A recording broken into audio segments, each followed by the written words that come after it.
Meus irmãos, a paz do Senhor. Aproveitando que os irmãos estão de pé, eu quero convidá-los a abrir a sua Bíblia no livro do profeta Daniel, capítulo de número 12, do versículo 2. E muitos dos que dormem no pó da terra ressuscitarão, uns para a vida eterna e outros para a vergonha e desprezo eterno. Amém? Sentai-vos. Meus irmãos, nós estamos diante de uma palavra poderosa que foi dirigida ao profeta Daniel quando este ainda estava no cativeiro da Babilônia, não agora mais sobre a égide do Império Babilônico, mas sim pelo Império Persa. Eu relutei um pouco em trazer esta mensagem porque os dias que nós estamos vivendo, por que não dizer o tempo presente, nós ouvimos muitas coisas a respeito da vida cristã, e o que se pondera e o que circula com mais intensidade são os prazeres daqui, mensagens relacionadas à conquista de alguma coisa, a casas, a bens, a propriedades, a porta de emprego, a solução de um problema. Tudo isto é bíblico, tudo isto é normal, tudo isto é válido. E eu posso afirmar com certeza que Deus, Ele realmente se preocupa com o nosso bem-estar, com a nossa vida, com o que vamos adquirir, com o que vamos comprar. Quando entramos num problema, Deus tem a preocupação de nos solucionar aquele problema, de prover para nós as nossas necessidades, está presente conosco em todos os aspectos, nas nossas necessidades. Mas existe uma preocupação de Deus ainda maior. Deus está preocupado com os nossos afazeres, com as nossas conquistas, com a nossa felicidade, tudo isto. Mas Deus se preocupa mais com o nosso futuro na eternidade. Quando Daniel estava no cativeiro da Babilônia, não mais agora como prisioneiro, como escravo, porque Daniel atingiu um posto elevado, não é, no governo, tanto da Babilônia quanto dos reis persa. Daniel chegou a ser primeiro-ministro, conhecido hoje como ministro da fazenda, tinha honra. Aproximadamente Daniel estava aqui de 80 para 85 anos de idade, foi para a Babilônia com 8 anos, e em toda a sua história, em toda a sua biografia, manteve um alto nível de consagração e de comunhão com Deus. Daniel teve sabedoria, inspiração, e tinha nele o espírito da revelação. Coisas difíceis que havia no reino, tanto da Babilônia quanto do reino da Pérsia, eram levados a Daniel para que Daniel solucionasse através da interpretação de sonhos. Só que Daniel era um grande leitor, ele lia bastante, e Daniel se preocupou a ler os livros que tinha à sua disposição, e certo dia ele estava lendo a respeito das profecias de Jeremias, e o que Deus já houvera falado a Jeremias a respeito da nação de Israel, e você logo vê que Daniel, já no capítulo 7, capítulo 8 e principalmente no capítulo 9, Deus revela coisas profundas a Daniel, resultado da sua consulta, das suas pesquisas, da sua profundidade em conhecer as coisas de Deus, porque quem se interessa em conhecer a Deus e a sua palavra, Deus tem compromisso em revelar coisas profundas e inimagináveis à mente humana. Muita gente se preocupa em ler livros, horóscopo e outras coisas, livros de filosofia, e conhece coisas terrenas, mas quem se preocupa em ler a palavra de Deus, as profecias de Deus, conhece as coisas de Deus, tem afinidade, tem relacionamento. E exatamente no capítulo 12, Deus revela a Daniel algo extraordinário.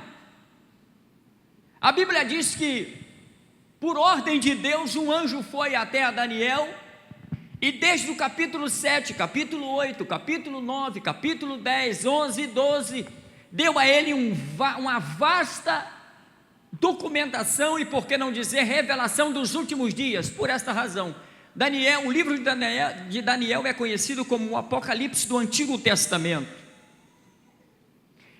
E exatamente no capítulo 12, no versículo 2, está uma das pérolas das profecias bíblicas. No capítulo 12, no versículo 2, em que lemos aqui, está clara, evidente, a respeito do futuro dos homens, do futuro da humanidade, que querendo ou não, aceitando ou não, ele terá que respeitar e assumir a sua responsabilidade diante de Deus. Nós vivemos num tempo em que as mensagens são para amassagear o ego, influenciar as massas, mas pouco se fala da eternidade. E talvez seja uma boa oportunidade para eu falar a você que está aqui me ouvindo, e a você que está me ouvindo através das redes sociais. A pergunta que não quer se calar é: aonde você passará a tua eternidade? Sim, nos preocupamos com os nossos bens, com um bom emprego, em fazer uma boa prova e adquirir um bom emprego, um bom salário, em fazer uma boa casa, em ter um bom carro, em ter bens, ser afamado, ser um homem benquisto. Mas e a nossa eternidade? Será que estamos preocupados com o nosso futuro na eternidade, que inevitavelmente vai acontecer, queira eu ou queira não? Quando o anjo transmite a mensagem a Daniel, ele diz: e muitos daqueles que dormem no pó da terra ressuscitarão. Eu posso afirmar por esta palavra que a morte é algo inevitável a todos os homens. Nenhum homem está livre da morte. Ninguém pode garantir que daqui 10 segundos ou 10 minutos ou daqui 1 hora estaremos vivos. A morte é imprevisível, além de ser inevitável. Ninguém pode garantir que você, ao entrar neste salão, nesta igreja, quando der 9 horas aproximadamente, ou 9h10, você sairá por aquelas portas, como eu também não posso me garantir, porque a vida e a morte não está no meu domínio, mas sim no domínio de Deus. Mas eu preciso entender que eu tenho que tomar uma decisão, e saber que sobre mim existe uma responsabilidade, quanto ao meu futuro na eternidade, e eu tenho o poder e a capacidade intelectual e moral, de decidir o que eu quero para a eternidade sobre a minha vida, porque o meu corpo, a minha alma, são coisas eternas, não morreremos finalmente.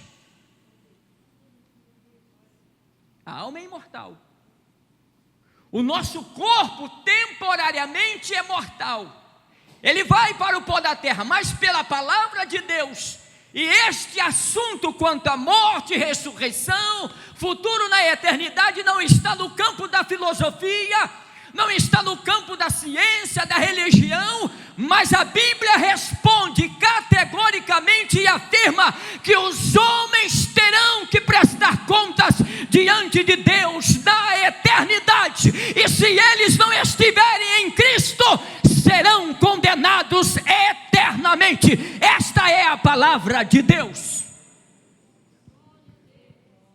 E onde você vai passar a sua eternidade?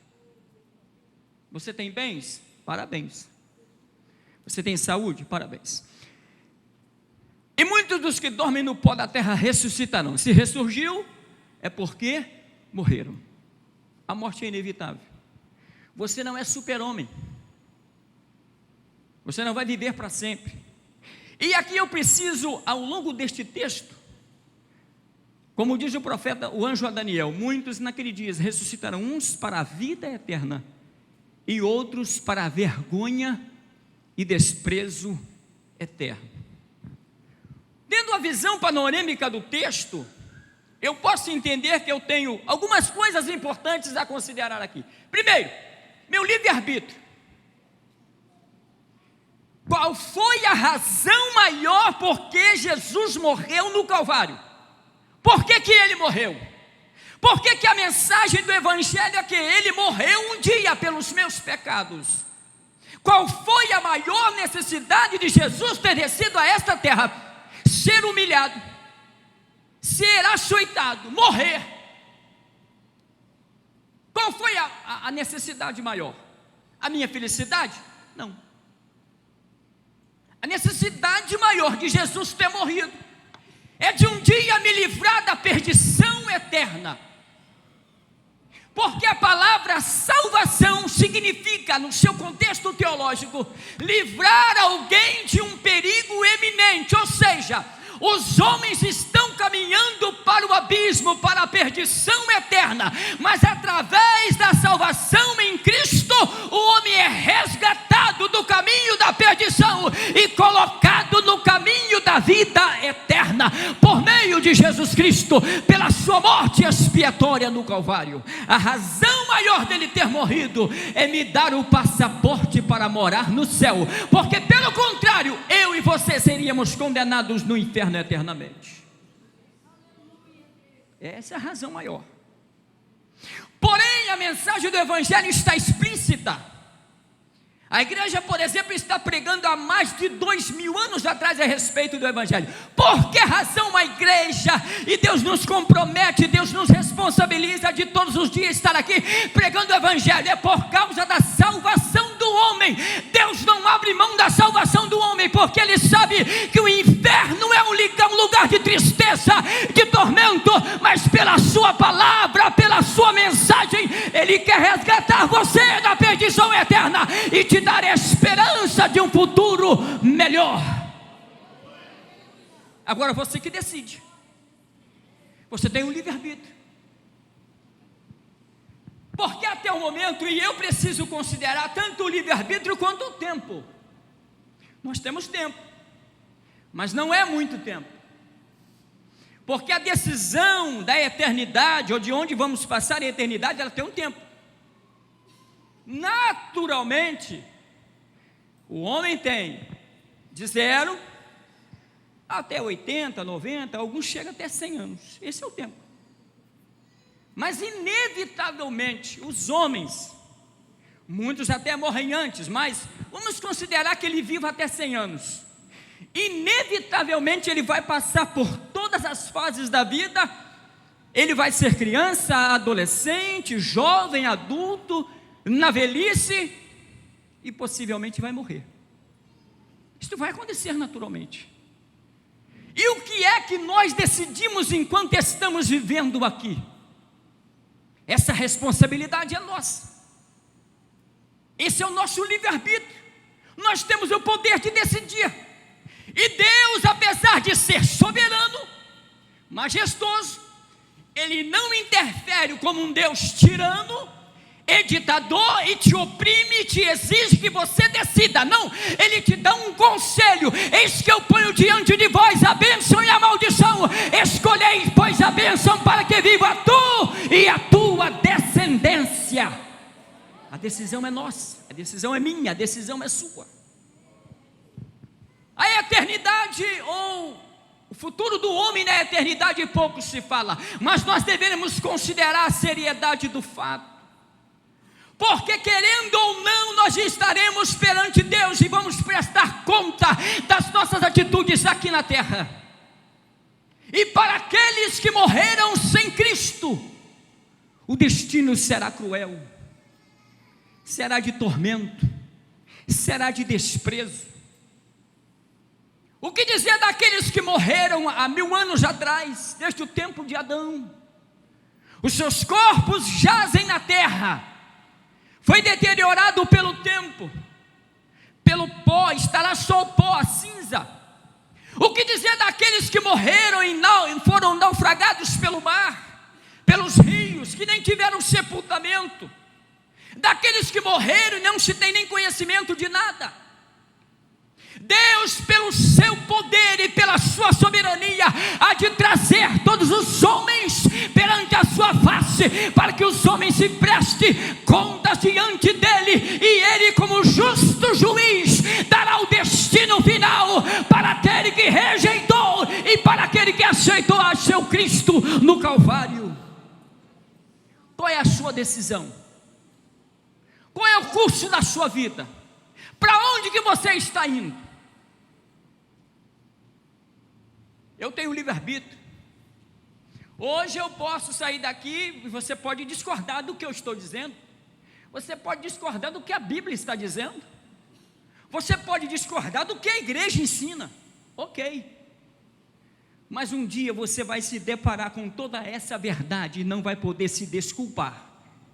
Porque esta é a verdade. Quando João estava na ilha de Patmos, e o anjo entregou a ele as revelações do Apocalipse e disse: olha, sela estas palavras. Por quê?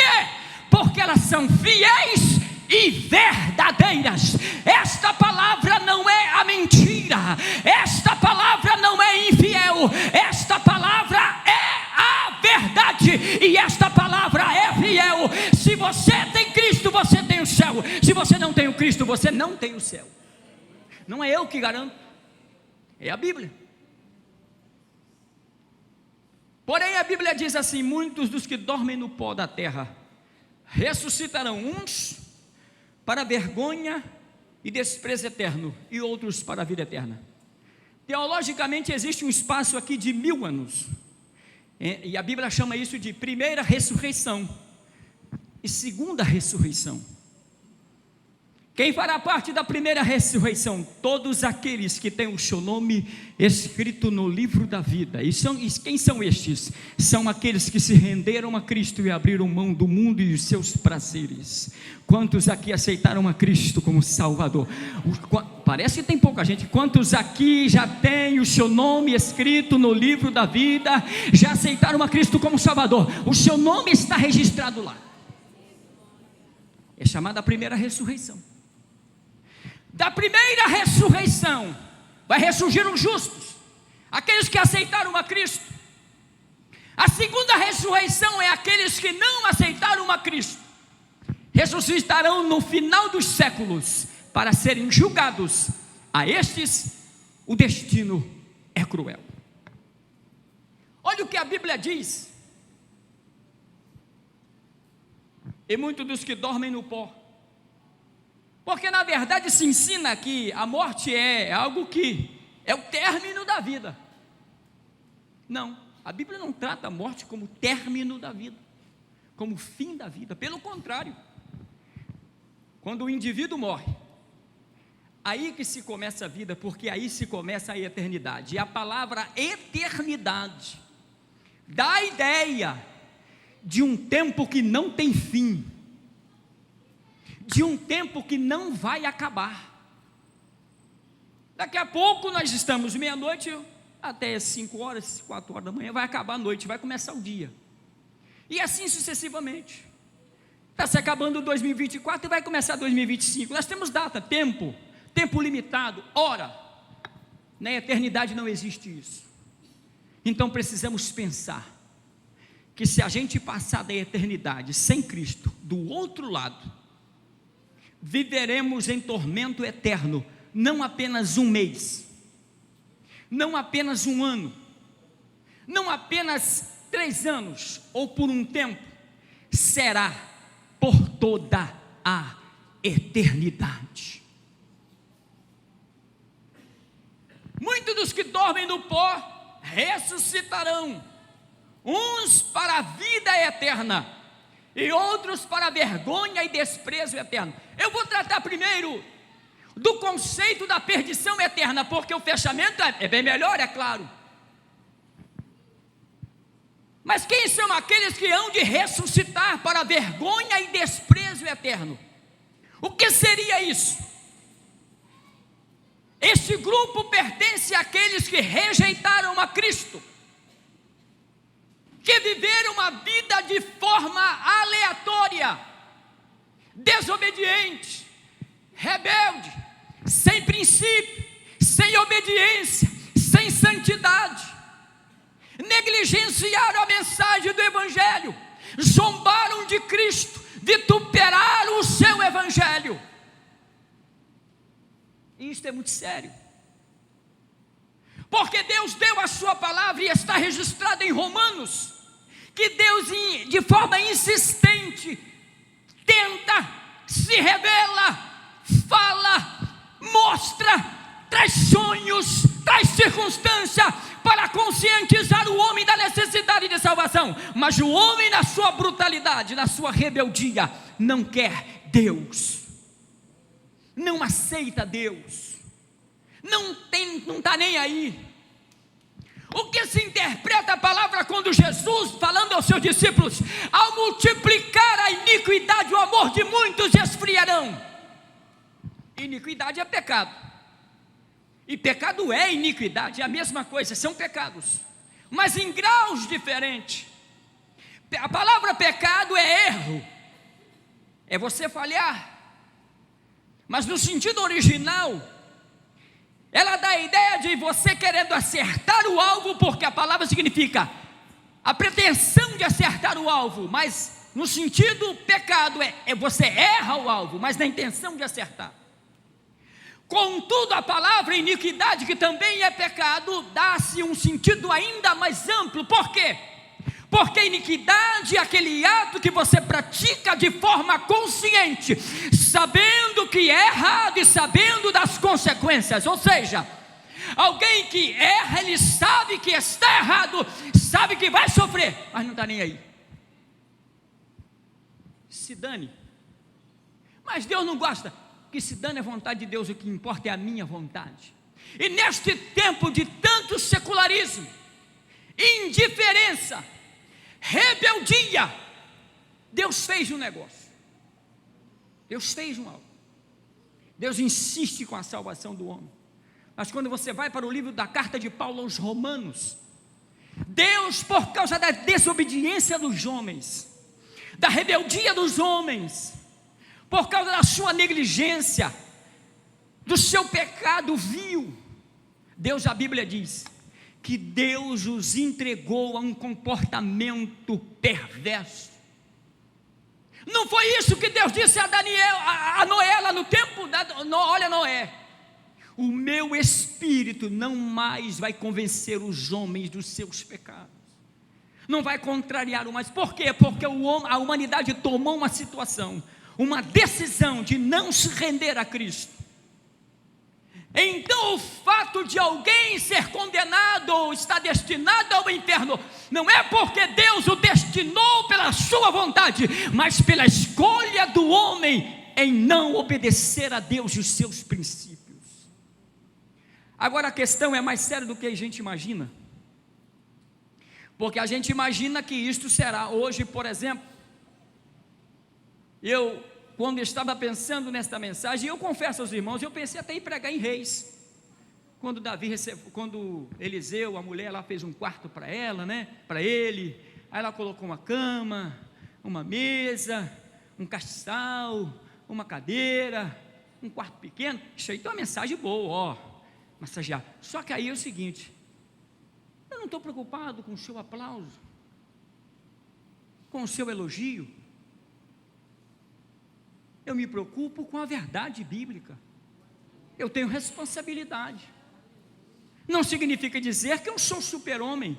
Eu estou pregando aqui hoje, e se eu não me cuidar, amanhã eu posso desviar, mas eu tenho responsabilidade. Esse tempo de menino, de virar cambalhota, já passou. Aqui não tem mais criança, aqui tem gente adulta, que trata as coisas com seriedade.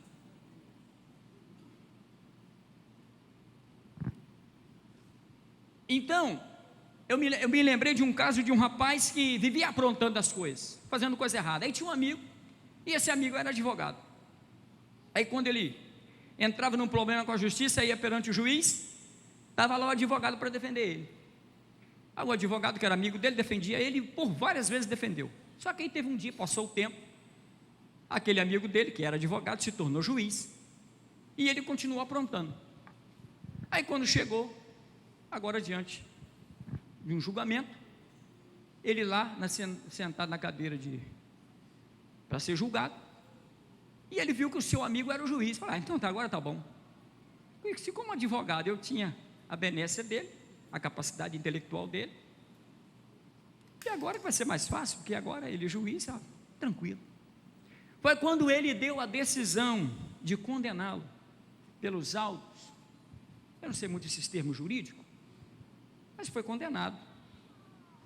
Então ele disse assim: mas eu esperava que você me ajudasse, porque você foi o meu advogado e muitas vezes me defendeu. Aí um amigo disse assim: pois é, antes eu era o seu advogado e eu te defendia, porém agora é diferente, eu não sou mais advogado, eu sou juiz. O que eu quero dizer com isso é que agora, nesse momento, Jesus é o teu advogado. Se você tem alguma falha, se você tem algum erro, se você tem alguma coisa, você está debaixo do jugo do pecado, Ele é o seu advogado, Ele te defende de unhas e dentes. Mas se passar a eternidade e você desprezá-lo, naquele dia Ele vai estar sentado no trono, não mais como o seu advogado, mas como seu juiz, e não terá misericórdia. A eternidade é um tema que nós negligenciamos. Estamos preocupados com os afazeres, com as riquezas, com os bens. Mas pastor Ricardo, tudo isso vai ficar aqui. O que nós vamos levar desta vida? O dinheiro, o carro, as fazendas, nada nós levaremos. Jesus um certo dia contou uma parábola de um homem que teve uma boa colheita, e a colheita foi tão bem sucedida que ele teve que fazer outro celeiro, e na concepção dele disse: agora está tudo tranquilo. E aí ele disse assim para a alma dele: descansa, alma, sossega, fica tranquila, porque eu tenho o celeiro cheio, estou rico. Aí uma voz bradou no seu consciente: louco, louco, esta noite te pedirão a tua alma, e o que tens preparado, e para quem será? Você está correndo por trás do seu trabalho, dos seus bens, da sua riqueza, da sua felicidade, amém, mas e do seu futuro na eternidade? Está correndo? Está tudo bem? Você está garantido? Você tem Cristo? Se você não tem, lamento te dizer, você não tem nada. Sofrerão desprezo, não ser reconhecido. Os tais homens que hoje negligenciam, os homens de Deus, são ateístas, são incrédulos, são rebeldes, não se submete ao poder da palavra, à obediência da palavra, dão as costas para Deus. Naquele dia serão desprezados pelo Filho de Deus. E esta é uma verdade que você precisa ouvir. Você que está me ouvindo pelos canais online, se você não se arrepender, seu destino já está traçado. Não é eu que estou dizendo, é a palavra de Deus. Perdido, será desprezado, vergonha. Quando os homens forem levados diante de Deus naquele dia, serão envergonhados.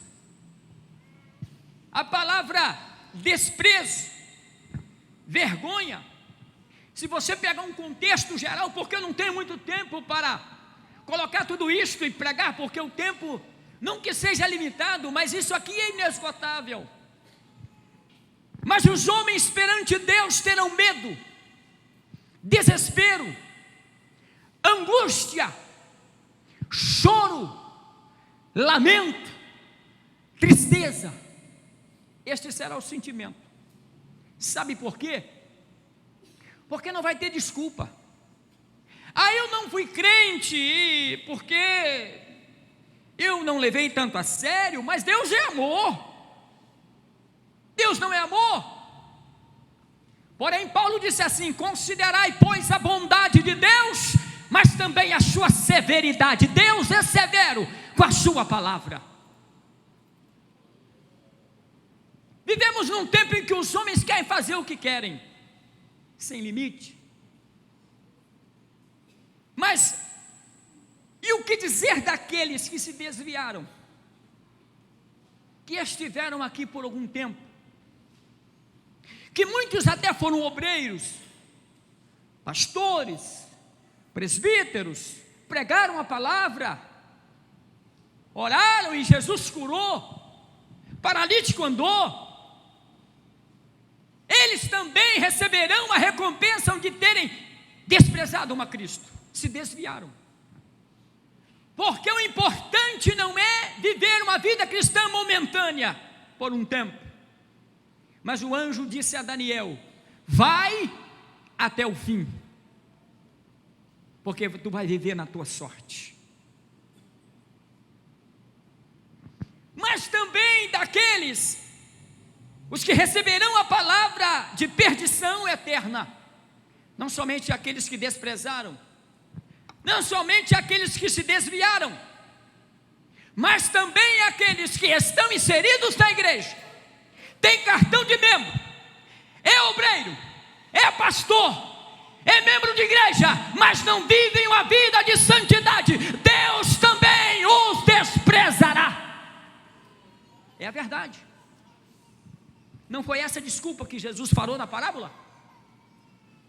Quando houve o julgamento, uns disseram assim: mas nós profetizamos, nós curamos enfermos, nós purificamos leprosos. Qual foi a palavra que ele disse? Na verdade, eu não vos conheço. E para onde eles vão? Para uma prisão eterna. O inferno é tratado na Bíblia estando no coração da terra, um lugar inatingível pela mente e pela orientação humana. Sim, é uma prisão subterrânea, escura, fria. Nenhum raio de luz passará naquele lugar, nenhuma palavra de esperança se ouvirá naquele lugar de Jesus. Ali haverá choro e ranger de dente, dor, sofrimento. Eu imagino, irmãos, eu tenho medo, confesso que eu tenho medo. Teve um tempo que eu comecei a estudar muito sobre o inferno, e olha que eu não gosto muito, mas eu comecei a estudar por fato de ser a matéria da escatologia, e eu, literalmente, eu fechei o livro e falei assim: eu não vou estudar mais, porque eu estava com medo, e dá medo mesmo. Imagina você for para um lugar, e não pensam vocês, os homens, que o diabo tem a chave do inferno, que ele é o senhorio do inferno. Aquele lugar é para o diabo e seus anjos e para todos aqueles que desprezaram a Cristo. Qual é a natureza deste lugar? Jesus explicou isso. Jesus explicou isso quando falava aos seus discípulos sobre o vale de Inom. Fora da cidade de Jerusalém, no tempo de Jesus, havia uma fogueira, conhecida como Geena, e estava no vale de Inom. Nesse local, nessa localidade, era onde eram colocados os lixos da cidade, e ali o fogo queimava dia e noite, e não se apagava. E ele disse: e ali haverá choro e ranger de dente, o fogo não apaga, e o bicho não para de morder. O fogo do inferno nunca se apagará, nunca, presta atenção, Nunca. Por isso que a Bíblia, quando fala sobre o lago de fogo, ela fala sobre lago de fogo e enxofre. O enxofre é uma substância química que dá continuidade ao fogo. E dentro do campo espiritual, o fogo do inferno nunca se apagará. Ali a dor, pranto, choro, ranger de dentes. O fogo não apaga e o bicho não para de morder. Mas será que haverá bichos mesmo no sentido natural? Ou será a consciência do homem que vai dizer assim: poxa vida, eu era servo de Deus, tinha tudo e não valorizei. Por que que eu não aceitei a Cristo naquela noite? Por que que eu não renunciei o mundo e os prazeres? Aquilo vai ficar dia e noite na consciência. Imagina de um pastor que se desviou do evangelho, de um obreiro que foi usado tremendamente por Deus, mas que por uma circunstância ele desvia, joga tudo para o alto. Eu começo a imaginar aquele indivíduo naquele lugar, aquele fogo queimando, e a consciência falou: se fulano foi meu amigo, eu toquei na banda, o pastor Ricardo regia, que alegria que eu sentia. Aí ele vai começar a gritar: Deus tenha misericórdia, me ajuda. Mas o lugar é muito longe, irmãos, é lá nas profundezas da terra. A luz de Deus não vai passar naquele lugar. Não haverá um raio de esperança. Será literalmente como aquele rico disse para Abraão: Abraão, meu senhor, peça a Lázaro que molhe um pouquinho de água e põe na minha língua, porque eu estou aqui em chamas. Sabe qual foi a palavra que Abraão disse para ele? Tu tiveste tempo, tu tivestes oportunidade e não quiseste, e agora não tem mais jeito. Mas eu preciso encerrar. Mas antes que eu encerre e parto para outra fase, eu te pergunto: onde você vai passar a sua eternidade, meu amigo? Você que entrou aqui, você pode não acreditar em mim, até porque eu também não sou ninguém. Eu não sou digno de transformar a sua mente ou a sua concepção. Mas uma coisa é certa: você não está rejeitando a mim, você não está desprezando a mim, você está desprezando a palavra de Deus. E ninguém, e nem você, e nem eu, podemos garantir que estaremos vivos daqui uma hora, daqui um dia, porque a morte é surpreendente. E se ela vier quando você menos esperar? Há muitos têm oportunidade, vão para o leito do hospital e lá tem oportunidade. Às vezes está com uma doença terminal, alguém vai lá no leito, prega para ele, ele tem a chance. Mas o que dizer daqueles que estão no trânsito, que saem alegremente com a família, no avião, no carro, no trem, arruma tudo, se programa, prepara o dinheiro, vou lá para as praias de Recife, mas de forma inesperada, acidente. E aí, quem morreu? Fulano. Nosso pai. É para pensar. Cutuca seu irmão aí e pergunta a ele: onde você vai passar na sua eternidade? Pergunta a ele. Tu está preparado? Está preparado?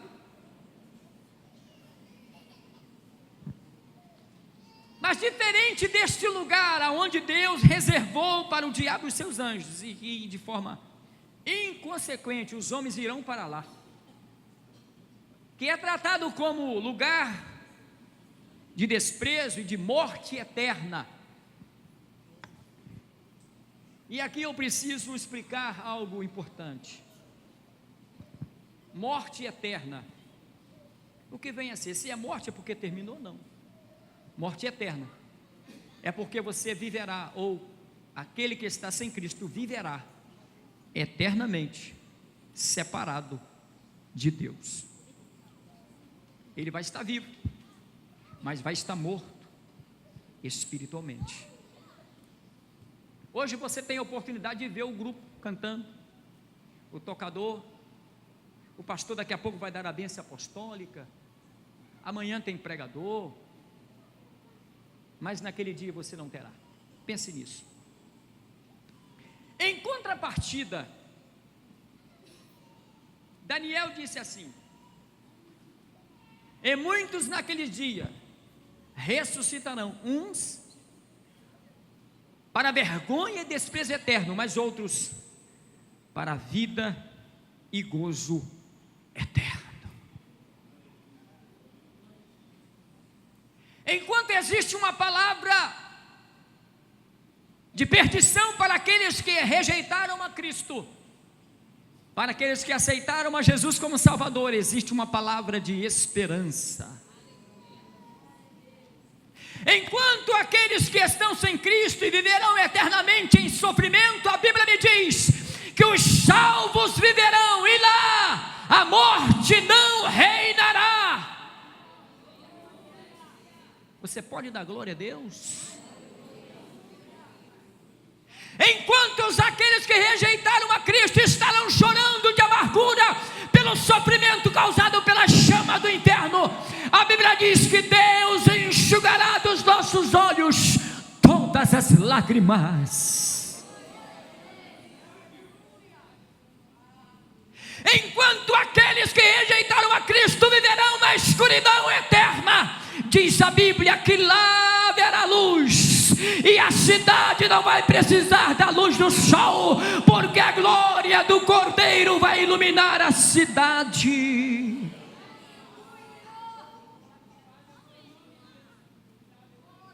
Enquanto naquele lugar de tormento as pessoas gritarão de desespero, nós, a igreja, viveremos eternamente. Sabe o que vai acontecer? Lá tem escuridão. Pensa num lugar escuro que você não consegue enxergar um palmo à sua frente. Mas na glória vai ser diferente. Eu vou rever um amigo meu que um dia partiu, mas que lá na eternidade eu vou ver ele, eu vou sentar com ele na praça da cidade, porque diz a Bíblia, João disse assim: eu vi uma praça, no meio da praça tem a árvore da vida, no meio do jardim tem um rio puro como as suas águas, é pura como o cristal reluzente. Enquanto no inferno as pessoas estão gritando de desespero, eu estarei na glória, nós estaremos na glória, louvando a Deus eternamente. Enquanto aqueles que desprezaram a Cristo lembrarão dos cultos, mas não vão mais participar.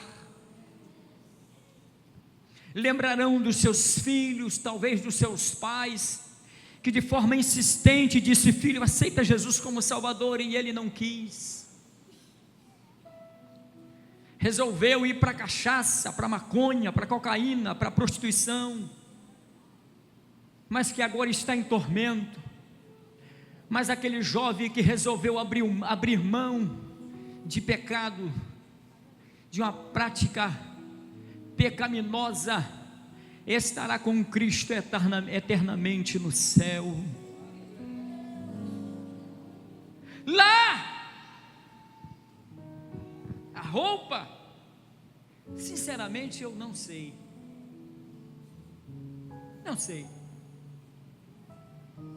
mas eu sei que lá no céu tem uma roupa preparada para cada um de nós, sob medida. As nossas vestes será resplandecente como a branca lã, linho finíssimo.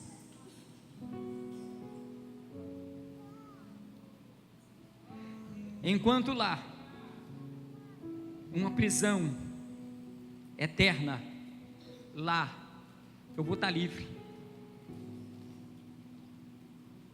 Eu costumo sonhar, né? Quando eu estava lendo este texto, eu comecei a imaginar,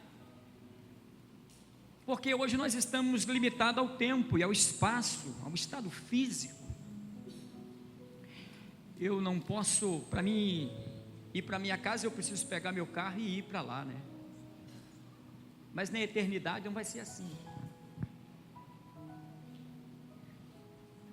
Nós viajaremos em fração de segundos, porque nós seremos semelhantes aos anjos. E eu vou te dizer uma coisa, eu quando era moleque eu fazia muita arte, e quando eu chegar no céu eu vou cruzar este universo, mas vou mesmo, eu vou rodar para lá e para cá, da felicidade. Irmãos, a Bíblia diz que o céu, a palavra céu é paraíso, lugar de gozo. Lá não vai ter ninguém chorando, não vai ter enterro, não vai ter enfermidade, não vai ter choro, não vai ter problema, só felicidade. Olha a grandeza do texto. João disse assim: eu vi uma santa cidade, era de ouro puro, as ruas eram de ouro, o muro de cristal. Irmão, isso é apenas uma ideia.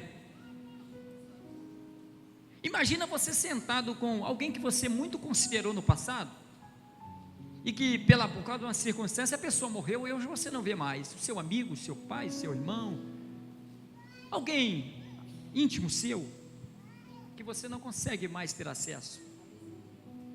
Mas imagina você chegando lá e encontrando com ele, vai ser bom demais, você vai poder abraçá-lo, você vai dizer: você está aqui, eu bem que eu acreditei que você estaria aqui, e vai ser aquele abraço. Daqui a pouco você encontra outro, você vai ver aquele líder que você tanto considerava, você vai ver o seu pai, a sua mãe, seus irmãos, seus amigos. Daqui a pouco a gente vai ver Abraão, Isaac e Jacó. Vamos sentar à mesa. Agora, olha a dimensão, pastor Fábio. Quando se faz um trabalho na igreja assim, que tem pregador, cantor, e a pessoa, o que a pessoa faz? A pessoa já deixa até a Bíblia aqui para marcar o lugar, né? Não é isso? Deixa a Bíblia aqui para marcar o lugar, porque quer sentar aqui na frente. Agora imagina bem a dimensão do céu, só para você ter uma ideia. A Bíblia diz que milhares de milhares, os salvos são como a areia do mar, a quantidade, então é incontável. Aí imagina que aqui é o trono de Deus, aí tem as primeiras filas, né? Ou vamos imaginar a ceia do Senhor, as bodas do Cordeiro, a ceia, né? A ceia, está aqui a mesa, aqui a cabeceira, Jesus está na cabeceira, e tem alguém sentado, ao lado vai estar os querubins e os serafins, porque naquele dia quem vai servir a gente são os anjos, vai estar lá. Agora imagina quem está aqui na frente, parece que vai ser mais beneficiado, né? E aquele que sentou lá atrás, vai ter que ser uma mesa grandiosa, porque é milhões de pessoas, mas o céu é tão grandioso, que mesmo aquele que está lá atrás vai se sentir cá na frente, porque a dimensão é extraordinária, ninguém vai ficar excluído. O céu te espera. Jesus manda te dizer hoje: eu te espero um dia na minha glória. Levante a sua mão para o céu, diga para o seu irmão: eu espero ver você lá. Diga para ele: eu espero te ver lá. Que Deus nos abençoe no nome de Jesus para sempre. Que o Senhor te abençoe e te guarde. Que o Senhor sobre ti levante o seu rosto e que Ele tenha misericórdia de ti. Que Que o Senhor sobre ti levante o seu rosto, que Ele faça resplandecer o seu rosto sobre você e que Ele ponha em você a paz que só Ele pode te dar. E que seja sobre nós a graça do Senhor Jesus, o amor de Deus o Pai e a comunhão do Espírito Santo seja com todos que amam e aguardam a vinda de Jesus. E todos digam amém.